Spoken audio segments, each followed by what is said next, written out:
wabarakatuh. Saya Ariska Eka Pratama. Saya adalah peserta uji kom PTKSKP tahun 2020. Di sini saya mengambil level 4 sebagai analisis mudah PLTU batubara. Di sini saya akan menjelaskan dalam berbagai tahap. Yang pertama, persiapan ketersediaan batubara. Kita harus memastikan proses loading dan unloading dapat beroperasi dengan normal, sehingga tidak mengganggu proses pengoperasian PLTU batubara. Di PLTU Anggrek, batubara datang menggunakan tongkang melewati Laut Gorontalo bagian utara dan bersandar di jeti PLTU Anggrek. Batubara dibongkar dari tongkang dengan menggunakan ship unloader atau biasa kita sebut dengan SU. Selanjutnya, batubara disalurkan pada bel conveyor dan kemudian dicurahkan menggunakan stacker reclaimer di Goliath dan sebagian disimpan di Coolship. Proses loading di PLTU Anggrek didukung dengan 3 mode loading, yaitu yang pertama, direct unloading atau secara langsung dari SU menuju ke bunker. Yang kedua, loading dari Goliath menggunakan stacker reclaimer menuju ke bunker.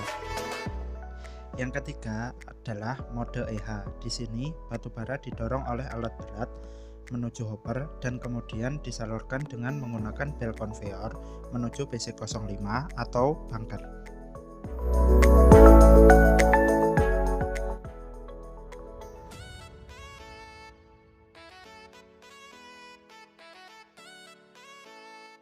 Proses selanjutnya adalah persiapan ketersediaan air demin. Air demin di PLTU Anggrek didapat dari Laut Gorontalo Utara. Dalam proses mendapatkan air demin, air laut harus melewati berbagai tahap penyaringan dan penginjeksian kimia. Pengolahan air laut dipompa menggunakan intake pump menuju koagulan mixing tank. Di dalam koagulan mixing tank diinjeksi kimia antara lain koagulan dan flokulan. Injeksi koagulan berfungsi untuk mengikat kotoran-kotoran yang ada di dalam air.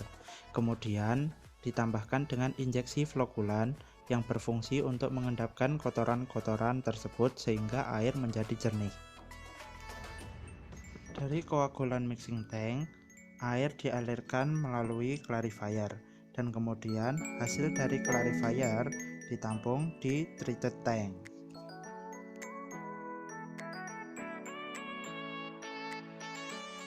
Dari treated tank, air dipompakan menggunakan MMF feed pump. Selanjutnya, air masuk ke MMF untuk disaring. Di MMF terdapat 3 injeksi kimia, yaitu SMBS, sodium metabisulfat, untuk mengurangi kadar klorin. Selanjutnya ada pH adjustment, kemudian ada anti-scale untuk mencegah scaling pada peralatan selanjutnya.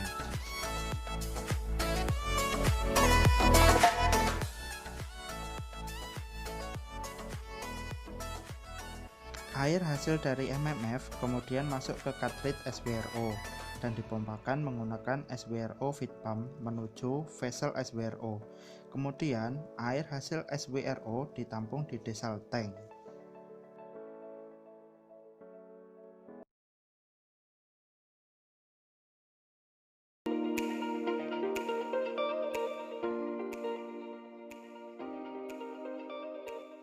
Proses produksi demin. Dari desal tank, air dipompakan menggunakan BWRO feed pump menuju ke cartridge BWRO untuk disaring terlebih dahulu. Dari cartridge BWRO feed pump, air desal dipompa menggunakan HP pump menuju vessel BWRO. Hasil dari BWRO ditampung di brackish water tank. Selanjutnya dipompa menggunakan mixed bed feed pump masuk ke dalam mixed bed. Output dari mixed bed sudah menjadi air demin dan kemudian ditampung di demin tank.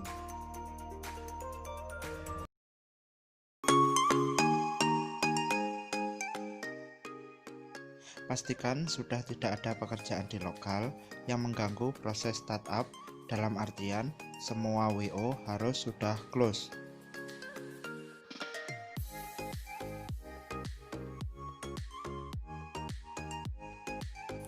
Tahap selanjutnya adalah persiapan. Koordinasikan dengan SPV shift bahwa kita akan melakukan mode cool start. Kemudian koordinasikan keadaan lokal dengan operator lokal. Pastikan level steam drum, HSD, deaerator tank, dan hot well dalam keadaan normal. Persiapkan juga dokumen-dokumen penting seperti checklist dan SOP. Persiapkan alat pelindung diri seperti sarung tangan, masker, helm safety, honditalki, safety shoes, dan peralatan lokal yang dibutuhkan.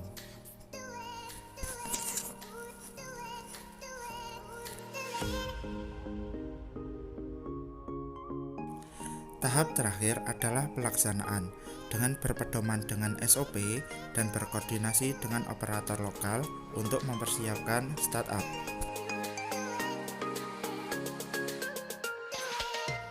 Request daya pada dispatcher sebesar 3 MW. Pastikan breaker di MCC sudah dalam keadaan energis dan tegangan di UAT normal. Pastikan venting steam drum, drain superheater, dan drain main steam pada turbin dalam posisi open. Selanjutnya, start kompresor IAC dan SAC. Kemudian, start cooling tower sebagai closed cooling system dan start JWP sebagai sistem open cooling, in-service kondensor, generator air cooler, dan oil cooler.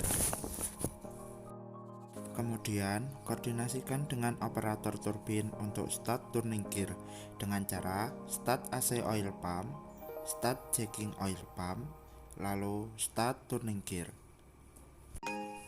Selanjutnya, koordinasikan dengan operator boiler untuk melakukan purging boiler, yaitu dengan cara start ID fan, return fan, PA fan selama 5 menit untuk membuang sisa gas yang terjebak di furnace. Selama purging, atur furnace pressure kurang lebih 50 PA sampai 100 PA. Selama purging berlangsung, operator lokal memperhatikan rata bubbling pada furnace, dan jika sudah merata, boiler sudah siap untuk lanjut firing. Kemudian, start fuel pump dan booster pump, atur pressure di 1,8 sampai 2 MPa. Lalu klik start ignition pada menu ignition, amati kenaikan temperatur chamber dan temperatur furnace.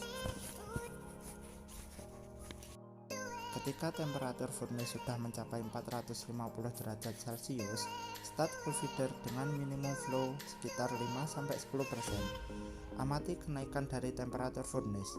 Jika grafik temperatur furnace mengalami kenaikan, start cool feeder lainnya dan atur flow rate batubara. Upayakan grafik temperatur furnace tetap naik. Lalu, stop ignition. Selanjutnya, koordinasikan dengan operator local boiler untuk start ESP. Ketika pressure main steam sudah mencapai 0,5 sampai 1 MPa, close venting steam drum dan tetap amati kenaikan temperatur main steam, pressure main steam, dan temperatur furnace. Amati juga level steam drum, koordinasikan dengan operator turbin untuk start BFP ketika level steam drum sudah mencapai di minus 50 mm. Sebelum start BFP, start terlebih dahulu kondensat pump untuk sealing dan cooling bearing BFP. Tahan temperatur furnace di sekitar temperatur 800 sampai 850 derajat Celcius. Selanjutnya, ketika pressure main steam sudah di 3 MPa dan temperatur sudah mencapai di 300 derajat Celcius, koordinasikan dengan operator turbin lokal untuk open bypass. Kemudian, open MOV dan tutup kembali bypass MOV ketika temperatur line sebelum dan sesudah MOV sudah hampir sama. Selanjutnya, persiapan vacuum up, start gland exhaust fan, dan atur charge tank di pressure 0,4 sampai 0,5 MPa. Kemudian, start ejecting pump. Setelah temperatur main steam di 380 derajat Celcius, change over AC oil pump ke HP oil pump untuk open MSV. pastikan pressure MSV oil control di 1,8 MPa, lalu koordinasikan dengan operator lokal untuk open MSV dari lokal. Selanjutnya, reset generator protection dan DEH 505. Aktifkan semua ETS kecuali vakum kondensor. Kemudian, tekan run di DEH 505 dan command speed di 500 rpm. Setelah speed mencapai di 500 rpm, close MSV dan koordinasikan dengan operator lokal untuk melakukan wrap check. Jika kondisi lokal aman, open MSV dan set turbin di 500 rpm lagi. Kemudian naikkan speed turbin di 1200, 2500 sampai 3000 rpm berdasarkan grafik rolling turbin. Pada saat speed turbin di 3000 rpm, lakukan change HP oil pump ke main oil pump. Kemudian, klik sistem allow di menu turbin dan generator. Selanjutnya, closing brake eksitasi, lalu atur eksitasi dari CCR. Klik excitation dan increase tegangan, usahakan tegangan sama dengan jaringan luar. Kemudian, klik menu synchronization, lalu klik generator cell, voltage input, dan ghost unlock. Selanjutnya, klik synchron start. Kemudian, tunggu hingga GCB close. Jika GCB sudah dalam posisi close, infokan kepada dispatcher bahwa PLTU anggrek sudah dalam on grid dan atur beban mengikuti dispatcher.